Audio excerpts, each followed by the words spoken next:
बोईसरमध्ये संध्याकाळी मनोज जरांगे पाटील यांची सभा आहे आणि याच पार्श्वभूमीवर आपण बोईसरमध्ये पाहिलं तर ओबीसींच्या वतीने इथे बॅनरबाजी होताना दिसते। आपण बघाल तर इथे हा बॅनर आहे, ह्या बॅनर वरती लिहिलेलं आहे उठ ओबीसी जागा हो, संघर्षाचा धागा हो, अशा प्रकारचे जे बॅनर आहेत ते लागलेले आहेत। एकूणच पाहायला गेलं तर थोड्या वेळातच जरांगे बोईसरमध्ये दाखल होतील आणि ह्या सभेला सुरुवात होईल। जे ओबीसी बांधव आहेत त्यांच्याकडून आता कुठेतरी विरोध होताना दिसतोय, त्यांच्याकडून जाणून घेऊया काय सांगाल।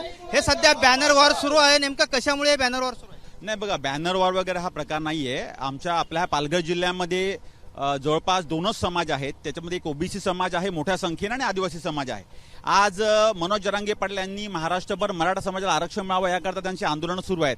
आम्ही कुठल्याही प्रकारे मराठा समाजाला आरक्षण मिळू नये ह्याच्या विरोधामध्ये नाही। मराठा समाजातल्या गरीब वर्गाला आरक्षण मिळालं पाहिजे, परंतु आता जी मागणी पुढे येते की ज्यामध्ये असं म्हटलं जातं की ओबीसी समाजामधून मराठा समाजाला आरक्षण मिळालं पाहिजे, त्याला आमचा तीव्र विरोध आहे।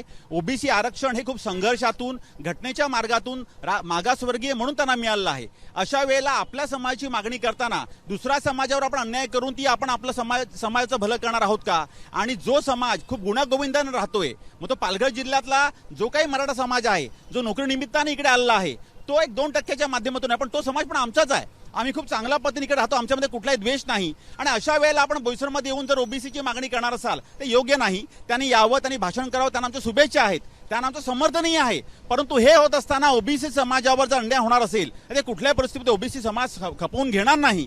ज्या शिवरायांनी ह्या महाराष्ट्रामध्ये 18 पगड जातींना एकत्र करून महाराष्ट्राची मुहूर्तमेढ रोवली, दिल्लीच्या तख्तेपार जाऊन झेंडा रोवला, म्हणजे 12 बलुतेदारांना एकत्र केलं, अशा ठिकाणी मराठा ओबीसी असं वाद निर्माण करून जर एका समाजाला न्याय आणि दुसऱ्यावर अन्याय आपण करायचं का? ही भूमिका ही चीड आणणारी आहे। अशा प्रकारची भूमिका कोणीही घेऊ नये, ओबीसी असो किंवा मराठा असो।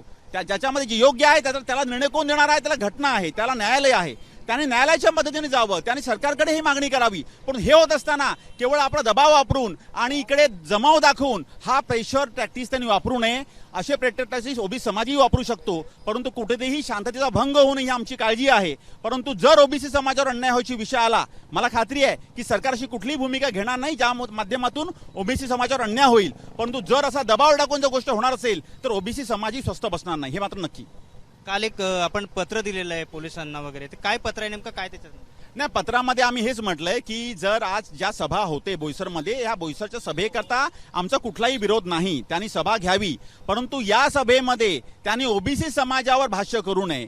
जसं त्यांनी आज कल्याणमध्ये भाषण केलं की आम्ही ओबीसी मधूनच मिळवणार, ओबीसी समाजाला आरक्षण देताना मराठा समाजाचं आरक्षण खाल्लं, ही वाक्य योग्य नाहीयेत। जेव्हा तुम्ही म्हणता की तुम्ही सांगता की जाती जातीमध्ये कुठे आंदोलन होता कामा नये, कोणी एकमेकाच्या अंगावर जाऊ नये, आणि तुम्हीच अप्रत्यक्ष ओबीसी समाजाला भडकवता, म्हणजे एका प्रकारे तुम्ही सभा घेत असताना मराठा समाजाला एकत्र करता, म्हणजे मराठा समाजाला तुम्ही पॅनिक करता की चला जागा व्हा, तुम्ही आपलं आरक्षण मिळालंच पाहिजे। आणि त्या सभेमध्ये तुम्ही असंही म्हणता की ओबीसी समाजामध्ये आम्हाला आरक्षण मिळालं पाहिजे, म्हणजे तुम्ही ओबीसी समाजाला दुखवता।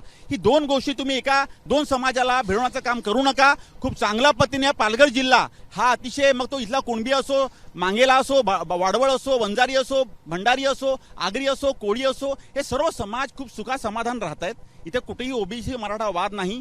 या इतक्या मोठ्या औद्योगिक वसाहतीमध्ये खूप मोठ्या प्रमाणावर मराठा समाज पण कामानिमित्त आलेला आहे, इतर जिल्ह्यातला ओबीसी समाज पण आलेला आहे, परजिल्ह्यातलाही ओबीसी समाज आलेला आहे। मग अशा वेळेला आपण जागोजागी शक्ती प्रदर्शन करून आपण नेमकं काय साध्य करतोय? न्यायालयीन प्रक्रिया राबवावी, आपल्या मराठा समाजाला एक वेगळ्या प्रवर्गातून आरक्षण मिळावं या भूमिकेकरता काम करावं आणि घटनातज्ञांची मदत घ्यावी, आणि याकरता आमच्या तुम्हाला शुभेच्छा आहेत। परंतु हे होत असताना ओबीसी समाजाला कुठेही डिवचण्याचं काम कोणी करू नये। ओबीसी समाज हा शांततेच्या पद्धतीने सर्व गोष्टी बघतोय, परंतु कुठेही आमच्या आरक्षणाला धक्का लागू नये ही आमची आग्रही भूमिका आहे, आणि कुठेही तेढ निर्माण करू नये ही आमची भूमिका आहे। कुठेतरी पेसा कायदा ह्या जिल्ह्यामध्ये लागू आहे आणि एकातच ओबीसीला नोकऱ्याच मिळत नाहीत, काय नेमकं? निश्चितच पेसा कायद्यामुळे आधीच ह्या जिल्ह्यात ह्या मोठ्या संख्येने असलेल्या ओबीसी विद्यार्थ्यांवर आधीच अन्याय झालेला आहे।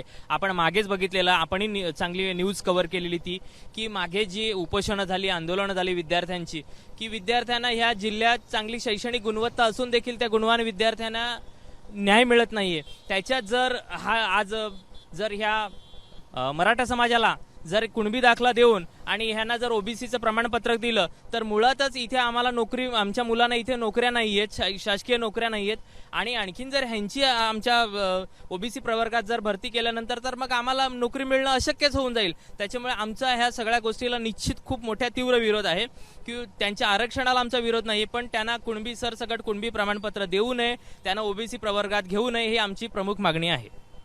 नक्कीच आपण पाहिलेलं आहे की आज जरांगेंची इथे सभा होते आणि जरांगेंनी मराठा आरक्षणासाठी ओबीसींचा कोणताही विरोध नाही, मात्र ओबीसी मधून हे आरक्षण मागू नये असं आता ह्या ओबीसी प्रवर्गातील ज्या संघटना आहेत त्यांनी आता सांगितलंय.